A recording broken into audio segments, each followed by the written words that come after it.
if you have a choice in picking clips for your feature, try to get clips that have the same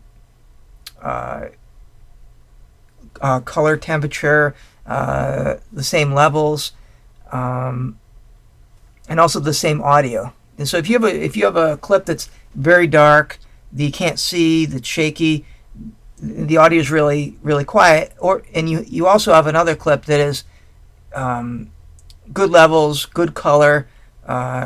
You can hear the audio. The audio is really clean.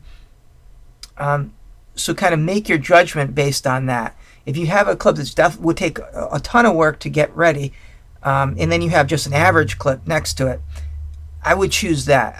So you have to basically decide what you're going to do. So as you're going through, the other thing is to make sure that those clips kind of look good together. Even if this clip right here, it's pretty bright for a reception, and it matches pretty well with